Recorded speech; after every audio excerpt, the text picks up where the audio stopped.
काय चांगलं वाटतं काय. कधीपासून वारी करताय, किती वर्ष? तरी 14-15 आपलं झाले. यंदा अशा पद्धतीने आपल्याला हा बहुमान मिळेल असं वाटलं होतं? नाही.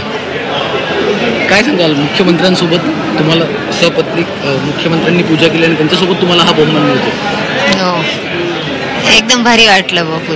लाखो वारकरी येत असतात पांडुरंगाचं दर्शन घेण्यासाठी. आज तुम्हाला साक्षात पांडुरंगाच्या गाभाऱ्यात बसून समोर बसून मूर्तीसमोर तुम्हाला पूजा करता आली, मुख्यमंत्र्यांसोबत तुम्ही उपस्थित होता, काय पद्धतीच्या भावना आहेत? एकदम भारी वाटलं आम्हाला पूजा.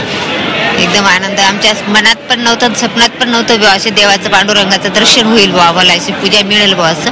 ते आम्हाला आज मिळालं. जेव्हा तुम्हाला हे समजलं की हा बहुमान तुम्हाला मिळतोय, काय घडलं तेव्हा, काय सांगाल? तुम्हाला कसं समजलं? ती काय अगोदर म्हणजे जीव घाबरला, अच्छा काय झालंय, मग नंतर मग सांगायला ग म्हणजे असे मग एकदम आनंद झाला. काय घरी काय कोण कोण असतं घरी आणि काय शेती करता? काय शेती काय शेतीमध्ये काय? मक्का, कांदा एवढंच. आई देखील सोबत आहे आपल्या. मुलाला बहुमान मिळालेला आहे, मुख्यमंत्र्यांच्या सोबत पूजा करता आली, काय काय वाटतंय? आनंद वाटला, आनंद, एकदम आनंद वाटला. तुम्ही कधीपासून वारी करताय? मी 5 वर्षाचा आहे. 5 वर्ष. पांडुरंगाचं दर्शन घेण्यासाठी लाखो लोक येतात, पण आज मुलाला तिथं बसून गाभाऱ्यात बसून पूजा करता आली. पण आम्ही ना बारीला ना दर्शन घेतात. हा, चोरी बिक दर्शन घेतात नाही आणि कळसना पण घेतात नाही, पण बारीलाही दर्शन घेतात.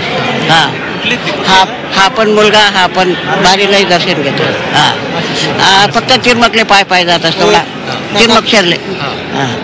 काय पांडुरंगाकडे काय मागणं घातले, साकडं काय घातलं? मग ना काय, पाणी पडू दे, सगळं सुखी राहू दे. तुम्ही काय प्रार्थना केली आज पांडुरंगाकडे? काही नाही, सुख शांतता लाभू दे एवढंच प्रार्थना. आपण असं पाहतो की अशा पद्धतीनं सुख शांतता लाभू दे अशा पद्धतीची जी प्रार्थना आहे ते अहिरी दाम्पत्यानं पांडुरंगाच्या चरणी केल्याचं त्यांनी स्पष्ट केलेलं आहे. कॅमेरामॅन सागर पाटीलसह श्रीकांत घुले, झी मीडिया, पंढरपूर.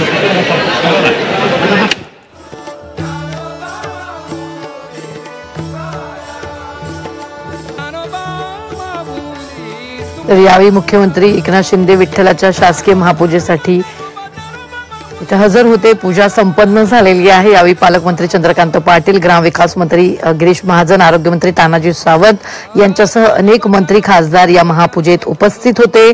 तर यावेळी जर आपण पाहिलं, एकादशीच्या शासकीय महापूजेसाठी मुख्यमंत्री एकनाथ शिंदे पंढरपुरात आले आणि त्यानंतर यावेळी महापूजा करण्याचा मान नाशिक जिल्ह्यातील बाळूशंकर अहिरे या भाविकांना मिळालेला आहे.